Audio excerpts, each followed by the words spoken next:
নেমুক হারামের দলেরা, আমার মাওলার দেওয়া জবান দিয়া কথা বলি, আমার মাওলার দেওয়া নেয়ামত চক্ষু দিয়া দেখি, আমার মাওলার দেওয়া নেয়ামত হাত পা দিয়া কাজ করি, আমার মাওলার দেওয়া নেয়ামত ব্রেন দিয়া পড়াশোনা করি, ব্রেন দিয়া কালচার কইরা ব্যবসা বাণিজ্য কইরা বিভিন্ন সম্পদ উপার্জন করি, বিভিন্ন কার্যক্রম পরিচালনা করি।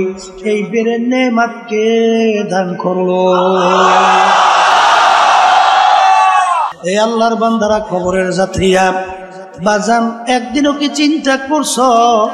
অনেক সময় অনেক অন্ধ মানুষ তোমার আমার সামনে এসে হাত পাতে হ্যাঁ, অনেক সময় আফসোস করে বলে, হুজুর মালিক আমাকে দুইটা চক্ষু দেয় নাই, আমি তামাম দুনিয়া দেখি অন্ধকার, আপনাকে মালিক দুইটা চক্ষু দান করছে, তামাম দুনিয়া কত সুন্দর ভাবে দেখেন। হুজুর পয়সা দেবেন, চাউল কিনবো, ভাত পাক কইরা খাবো। বাজার এই কথা শুনলে চোখে পানি রাখা যায় না। এক নেমুক হারামের দলেরা, আমার মালিক ইচ্ছা করলে তোমাকে আমাকে অন্ধ কইরা দুনিয়ায় বানাইতে পাঠাইতে পারতো কি পারতো না? কি আসতে কয় না পারতো না? কারণ দুনিয়া তোর মূল্য ছিল কি? নেতা সেনছে না, নেতা দল সেনছেন, সম্পদ সেনছেন, সম্মান সেনছেন, আল্লাহরে ছিল নাই। কথা ঠিক না? ঠিক।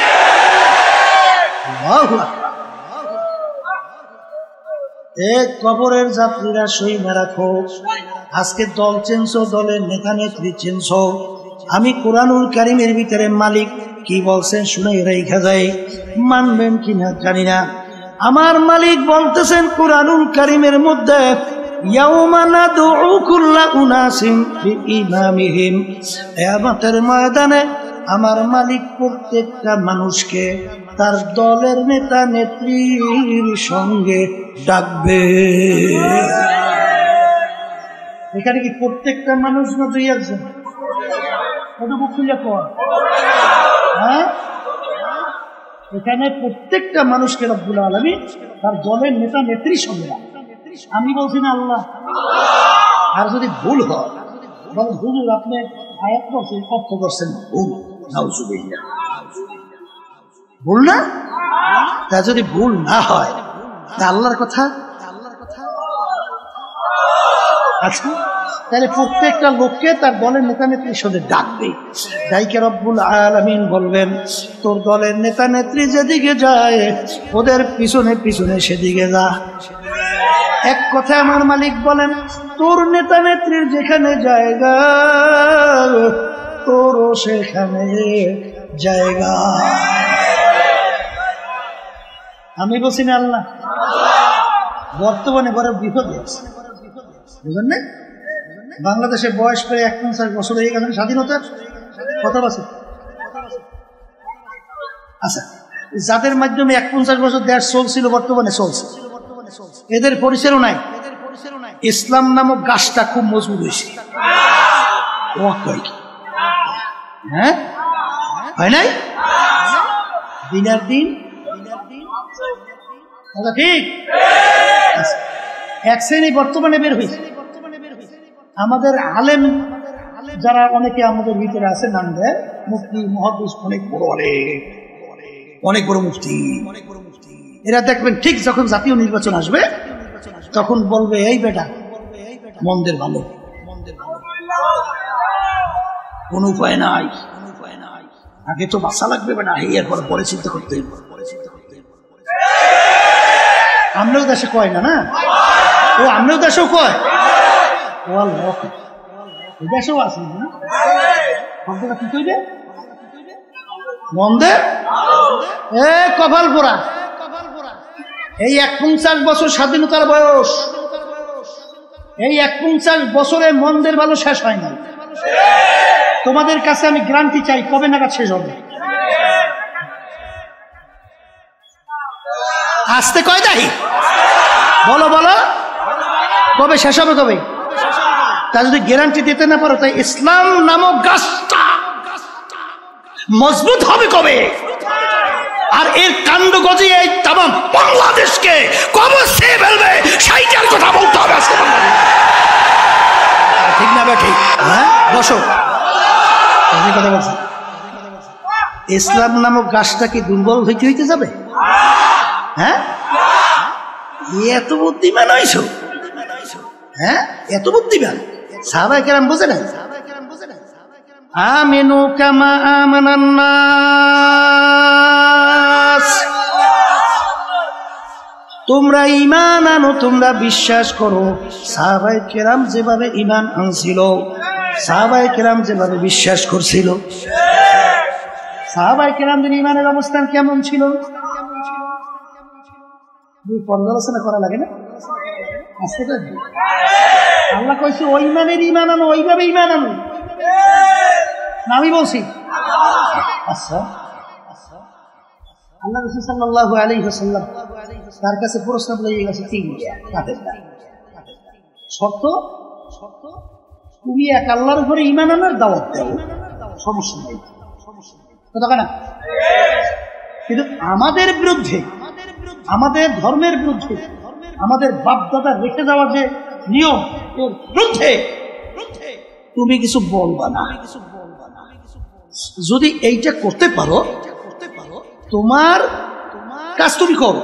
এক আল্লাহর উপরে ঈমান আনার দাওয়াত আসতে কয় দেয় দেও, সমস্যা। কিন্তু আমাদের কার্যক্রমের বিরুদ্ধে কোনো উল্টা পুল্টা কইতে পারবো না। যদি এই কাজটা করতে পারো তাহলে তোমার জন্য 3 পুরস্কার। 1 নম্বর পুরস্কার, তোমাকে আরবের নেতা বানাইয়ে দেবে, মানে প্রেসিডেন্ট আমাদের দেশে যেটা বোঝেন। আরবের কি এক কথায় বাদশাহ কি বানাইবে? আমাদের দেশের ভিতরে আল্লাহ মাফ করুক, আমি যেটা দেখি শুনি সেইটা বলি। মেম্বারের জন্য ঈমান যে কয়বার বিক্রি করে, শুধু চেয়ারম্যান হওয়ার জন্য কয়বার যে ঈমান বিক্রি করে আর কেনে আর বেচে। আর এমপির জন্য তার কথা আমার মুখে বাইরেই দিয়েছে।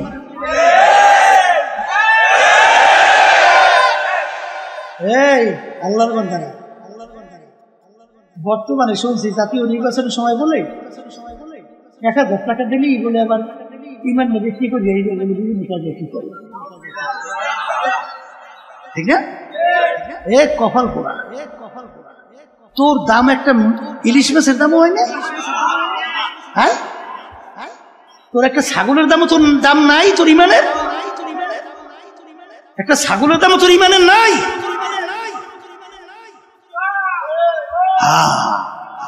আমিনু কামা আমানান নাস, ঈমান আনো সাহাবায়ে কেরাম যেভাবে ঈমান আনছিল।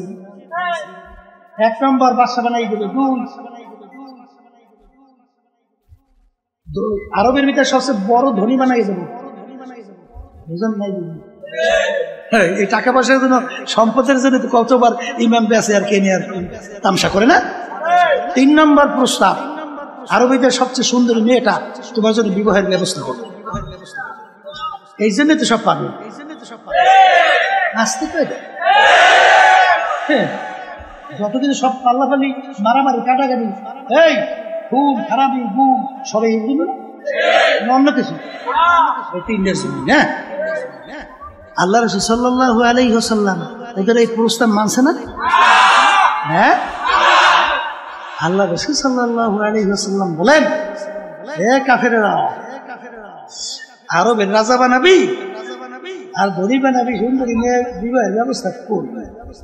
শোন, যদি আকাশের ভিতরে চাঁদ দেখো না, চাঁদ ওইটা যদি আমার এক হাতে আর এক হাতে সূর্য নামাইয়া দেয়, অসম্ভব। তারপর আমি এক আল্লাহর উপরে ঈমান আনার দাওয়াত এবং তোদের অন্যায়ের বিরুদ্ধে আমি বলতেই থাকবো। আর বর্তমানে একদল বেরিয়েছে, আল্লাহ মাফ করুক, আমরা অনেকে হুজুর দাবি করি না, ফাসেকদের এমন ভাবে প্রশংসা শুরু করে মনে হয় যেন আল্লাহর ওলি এখন মাত্র আসমান থেকে নাযিল হয়েছে। হাদিসের ভিতরে আসছে, আল্লাহ রাসূল সাল্লাল্লাহু আলাইহি ওয়াসাল্লাম বলেন, যখন ফাসেকদের প্রশংসা করা হয় রব্বুল আলামিনের আরশ থরথর করে কাঁপতে থাকে।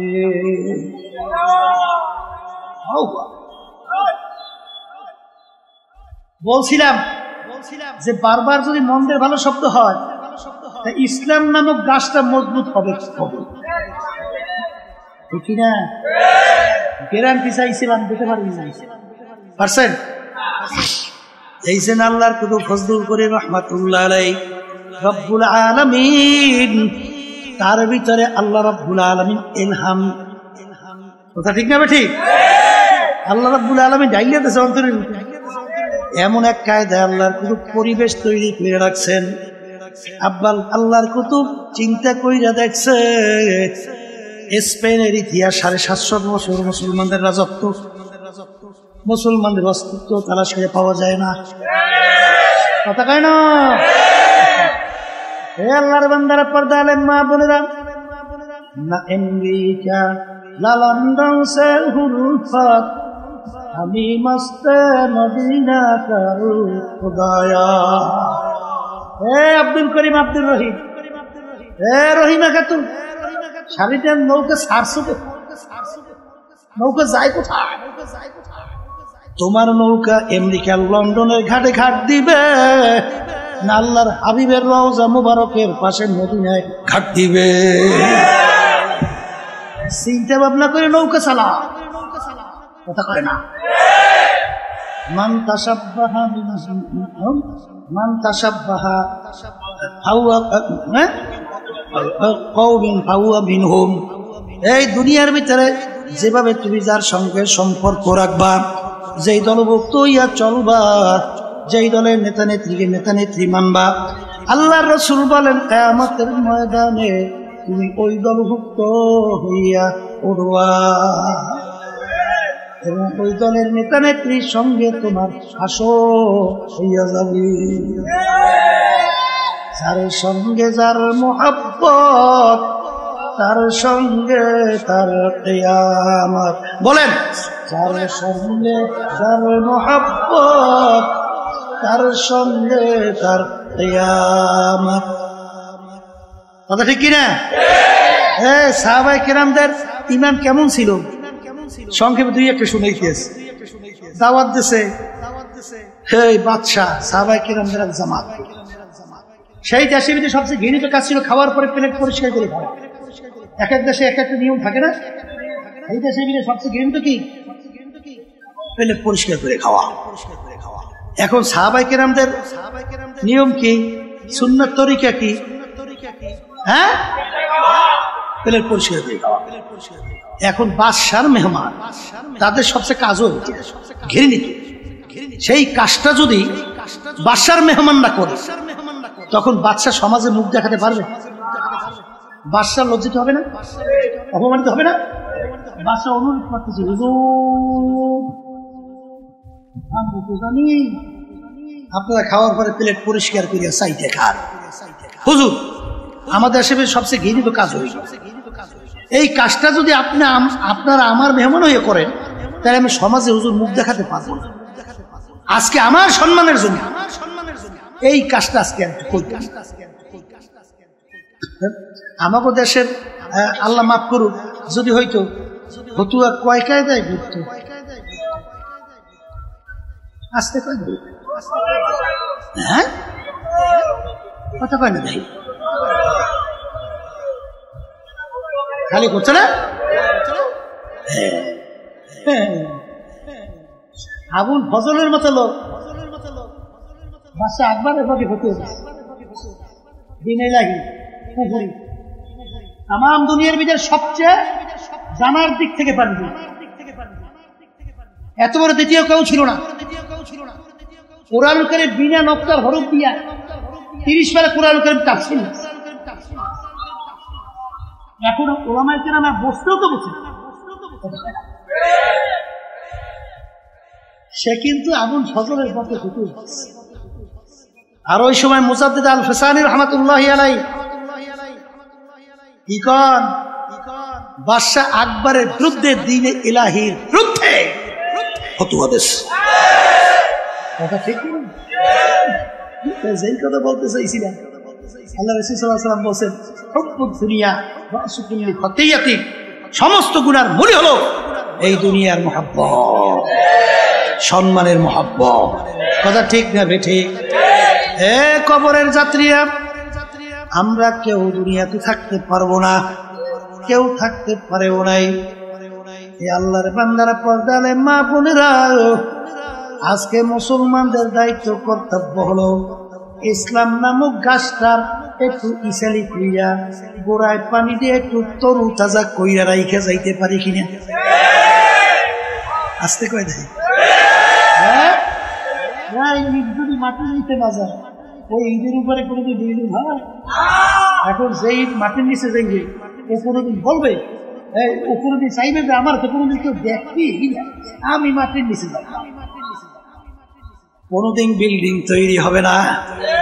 তোমার আমার মতো যদি ইসলামের নামক বৃক্ষটা আজকে রোপণ কইরে একটু চারাটা একটু সেলি কইরা একটু পানি দিয়ে সতেজ কইরা রাইখে যাইতে পারি, আল্লাহ ভালো জানে, বলতে পারি না কবে কি হবে। এই একদিন আল্লাহর ফজল করমে ইসলাম নামক গাছটা একটা বড় বৃক্ষে আল্লাহর ফজলে পরিণত হবে। কথা ঠিক না বেটি? রাজি আছেন কেনাকাটা? সবাই না দুই একজন? নারায়ে তাকবীর, अल्लाहुम्मा में कोई हाथ नमान। दिन के सूरज दूर ही है हम लोगों के सामने, रोज़े महशर क्या जब है मुस्तफा की सामने।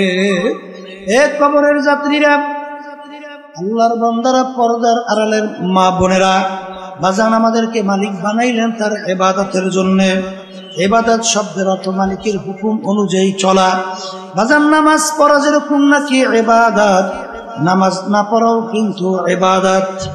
রোজা রাখা যেরকম নাকি ইবাদত, রোজা না রাখাও কিন্তু ইবাদত। মালিক আমাদেরকে বানাইলেন তার ইবাদতের জন্য। অনেকে প্রশ্ন করতে পারেন, হুজুর তাহলে অন্যান্য মাখলুকাত গুলো আমার মাওলা কেন বানাইলেন?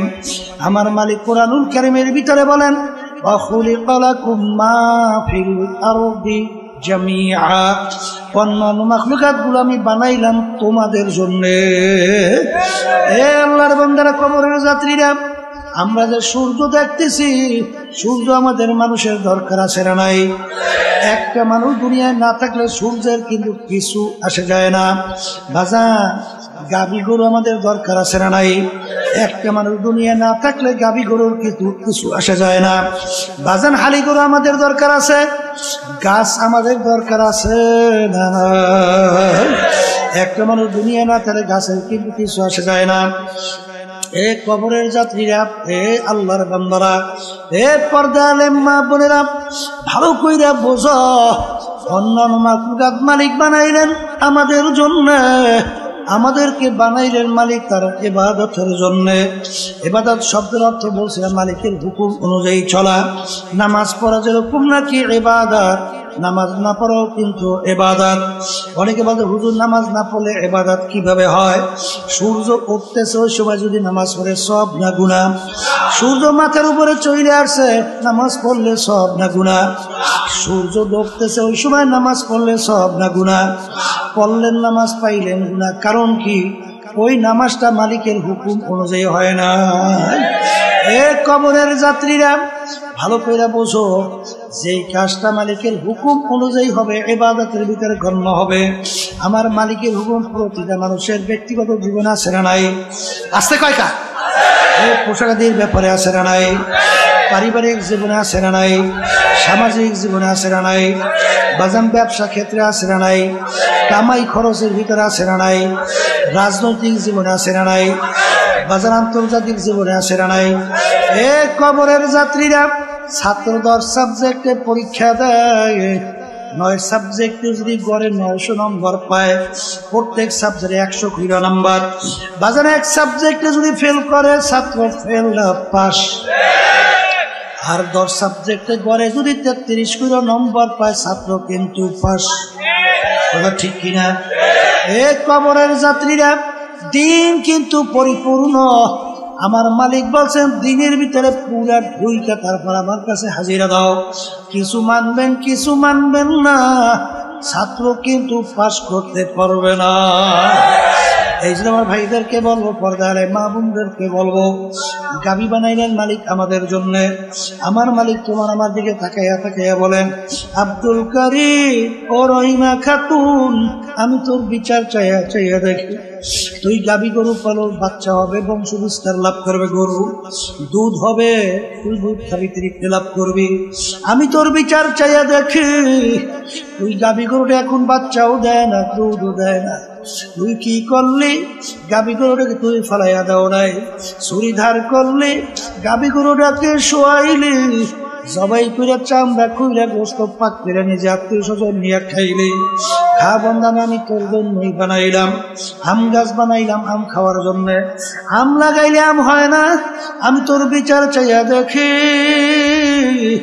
আম গাছ কাটলি, তক্তা তৈরি করলি, বাকি অংশ লাকড়ি তৈরি করে আগুন জ্বালিয়ে ভাত তরকারি পাক করে খাইলি। খা বন্ধা, আমি তোর জন্যই বানাইলাম। তোদেরকে আমি বানাইছিলাম আমার ইবাদতের জন্য। আমি তোর বিচার চাইয়া চাইয়া দেখি। ফজরের সময় মুয়াজ্জিন তোকে আমার পক্ষ থেকে ডাকে, আসসালাতু খায়রুম মিনান নাওম, ঘুম হইতে নামাজ ভালো। তুই নাকটাই না ঘুমাও, তুই আমার হুকুম পালন করতে মসজিদে যাও নাই। তোকে আমি ফজরে আমার ইবাদতে পাই নাই, জোহরে ডাকলাম তোকে আমি পাই নাই, আসরে ডাকলাম পাই নাই, মাগরিবে ডাকছি পাই নাই, ইশায় ডাকলাম পাই নাই। হারাম হালাল তো মিস কইরা খাইতে চলতে বললাম, খাও নাই, চলো নাই। আরে জুলুম করতে মানা করলাম, ছাড়ো নাই। মিথ্যা কথা বলতে মানা করলাম, ছাড়ো নাই। বেপর্দা চলতে মানা করছি, বেপর্দায় চলছো, পর্দা করো নাই। এক কথায় তোকে আমি ইবাদতে পাই নাই। এখন তোর বিচার তুই কর, তোকে আমি বানাইছিলাম আমার ইবাদতের জন্য। এখন তোকে মানুষ জবাই করে খাইবে, তাও তো জায়েজ রাখি নাই। এ বান্দা বান্দি, তোর বিচার কর, তোকে এখন আমি কোন কাজে লাগাবো? ভালো করে যাই না রাখিস। আমার একটা কাজ আছে, আমার একটা চুলা আছে, ওই চুলার নাম হলো জাহান্নাম। وقودها الناس والحجارة أعدت للكافرين। এ কবরের যাত্রীরা আমি বলি না, আল্লাহ বলছে। জোরে বলো কে বলছে? জোরে বলো কে বলছে? আমার মালিক বলেন, শুইনারা তোর মতোই নাফরমানের আমার জাহান্নামের আগুন জ্বালাইতে হাজালি লাগবে। আল্লাহ আপনি আমাকে আমাদের সবাইকে মাফ করে। কবরের যাত্রীরা আসলে তোমার আমার চিন্তাও নাই, চেষ্টাও নাই, চোখেও পানি নাই। বাজান ইতিহাস পড়িরা দেখো, আল্লাহু আল্লাহ। মুসা আলাইহিস সালাম রওনা করলেন আল্লাহর সঙ্গে দেখা করার জন্য। পথের পাশে দেখে একটা পাথর যার যার কাঁদতে আছে। মুসা আলাইহিস সালাম বলে, পাথর তুমি কেন কাঁদো? পাথর বলে, জামানার নবী মুসা কোথায় রওনা করছে? মালিকের সঙ্গে দেখা করার জন্য। পাথর ডাক দিয়ে বলে, হে জামানার নবী মুসা, আপনি একটু আমার কথা মালিকের কাছে বলিয়েন যে অমুক জায়গায় একটা পাথর তোমার ভয়, তোমার জাহান্নামের ভয়, কানতে কানতে নহর জারি করছে। পাথর তোমার জাহান্নামের আগুন থেকে মাপ চায়। মুসা আলাইহিস সালাম বলে, মালিক, পাথর তোমার ভয়, জাহান্নামের ভয়, কান্দে জাহান্নাম থেকে মাপ চায়। রব্বুল আলামিন বলে, হে জামানার নবী মুসা, তুমি পাথরকে জানাইও ওকে আমি জাহান্নামের আগুনে জ্বালাবো না। বাজা মুসা আলাইহিস সালাম বলে, পাথর তোর কপাল ভালো, আমার মালিক তোর কান্না কবুল করছেন, তোকে মালিক জাহান্নামের আগুনে জ্বালাবে না। পাথরের কান্না বন্ধ হয়ে গেল। কিছুদিন পর যখন ওই পথ থেকে রওনা করলো, দেখে পুনরায় আবার পাথর কান্দে। নবী ধুমুক দিয়ে বলে, পাথর তুই কি আমার কথা বিশ্বাস করো নাই? তুই আবার কেন কান্দ? পাথর বলে, নবী রে, কথা বিশ্বাস করছি, কিন্তু চিন্তা ভাবনা কইরা দেখলাম আমি যদি না কানতাম আপনার নজরেও পড়তাম না। আপনার নজরে না পড়লে আপনি আমার কথা মালিকের কাছে বলতেও পারতেন না। পাথর বুঝি আমি জাহান্নাম থেকে মাপও পাইতাম না। যেই কান্নার উচিলে আমি পাথর জাহান্নামের আগুন থেকে মাপ পাইলাম, ওই কান্না পাথর আমি কিয়ামত পর্যন্ত আর ছাড়ব না। এই আল্লাহর বন্দারা, কবরের যাত্রীরা, একটা পাথর যদি মাওলার ভয় কাঁদতে কাঁদতে নহর জারি করতে পারে, তোমার আমার গুনার কথা মনে কইরা, জাহান্নামের কথা মনে কইরা, কিয়ামতের কঠিন মুহূর্তের কথা মনে কইরা তোমার আমার চোখে কেন পানি আসে না? এ কবরের যাত্রীরা, যেই মামলার তদবির নাই, ওই মামলারও কিন্তু খালাস নাই। এ কবরের যাত্রী, আল্লাহর বান্দারা, কোন সম্পদের পিছনে পড়ছো? কোন সম্মানের পিছনে পড়ছো? কোন দলের পিছনে পড়ছো? কোন নেতা নেত্রীর পিছনে পড়ছো রে বাবা? আরে বাংলাদেশের কত ঘটনা মাঝে মধ্যে মালিক দেখায়। কিছুদিন আগে বাজান যমুনা গ্রুপের মালিক বাজান করোনা ভাইরাস আক্রান্ত হইল। যখন শ্বাস টানতে ছাড়তে পারে না, বাংলাদেশের ভিতরে উল্লেখযোগ্য ধনীর ভিতরে একজন ডাক দিয়ে ডাক্তারকে বলে, ডাক্তার, তুমি যদি আমার শ্বাস টানা ছাড়ার ব্যবস্থা করতে পারো, কলম কাগজ নিয়ে আসো, সমস্ত সম্পদ তোমাকে আমি লিখে দেব, তবু তুমি একটু আমাকে শ্বাস টানা ছাড়ার ব্যবস্থা করে দাও। আর ডাক্তার শ্বাস টানা ছাড়ার ব্যবস্থা করতে পারে নাই। এ দুনিয়াদার পাগল, কখন কোন সময় কিভাবে মালিকের পক্ষ থেকে ডাক আসবে তোমারও জানা নাই, আমারও কিন্তু জানা নাই। বাজান কয়েক মাস আগে শুনছো, আরে ঢাকা সদরঘাট থেকে লঞ্চ ছাড়লো বরগুনাগামী। বাজান পানির ভিতরে লঞ্চে আগুন ধইরা গেল। এখন ছেলে মোবাইল কইরা বলে, আব্বাজান, দেখা হবে কিয়ামতের ময়দানে। সন্তানের বাপের সঙ্গে দেখা করতে পারে নাই, পুইরা ছাই হয়ে গেল। এ কবরের যাত্রীরা, এত টাকা রাখবা কোথায়?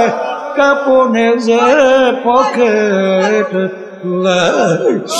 এমন ঘরে থাকতে হবে যেই ঘরে নাই বাতি, এমন ঘরে থাকতে হবে যেই ঘরে নাই সাথী। এ বড় লোক আমার বাবারা, হে ধনী আমার বাবারা, এ ধনীর সম্পূর্ণ ক্ষমতা সম্পন্ন আমার বাবারা, কোন ক্ষমতার পিছনে পড়ছো? কোন সম্পদের পিছনে পড়ছো? আল্লাহ, আল্লাহ, এত টাকা রাখবা কোথায়? কাপনে যে পকেট নাই। আল্লাহ, আপনি আমাদের সবাইকে মাফ করেন। বাজার আল্লাহ রাসূল সাল্লাল্লাহু আলাইহি ওয়াসাল্লাম বলছেন, হে আব্দুল কারীম, হে আমার উম্মতেরা, কবর তোমাকে আমাকে দৈনিক ডাক দেয়। হে আব্দুল করিম, আনা বাইতুল ওয়াহদা, আনা বাইতুল যুলমা, আনা বাইতুল আল্লাহ, কবর তোমাকে আমাকে ডাক দেয়। আরে আমি অন্ধকারের ঘর, আমি পোকা মাখরের ঘর। আল্লাহ, আল্লাহ আপনি আমাদের সবাইকে মাফ করিয়া, মালিক আপনি আমাদের সবাইকে মাফ করিয়া। আরে যেই মামলার তদবির নাই, ওই মামলারও কিন্তু খালাস নাই। এ কবরের যাত্রীরা, সাহাবায়ে কেরামদের ইতিহাস পড়িয়া দেখো, আল্লাহর ওলিদের ইতিহাস পড়িয়া দেখো, তারা কাঁদতে কাঁদতে তারপর মাওলার কবরে চইলা গেছে। বাজান গুনার পর গুনাহ করতেছে, কই একদিন একটু চোখেও তো পানি আসলো না। আর চোখের পানি ছাড়া জাহান্নামের আগুন ঠান্ডা হবে না। ও মুসাফির বান্দ গাঠুরে,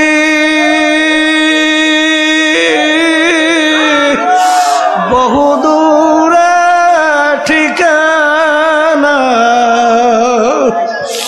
আল বিজালা কাল বিজালা কবর আখের ঠিকানা।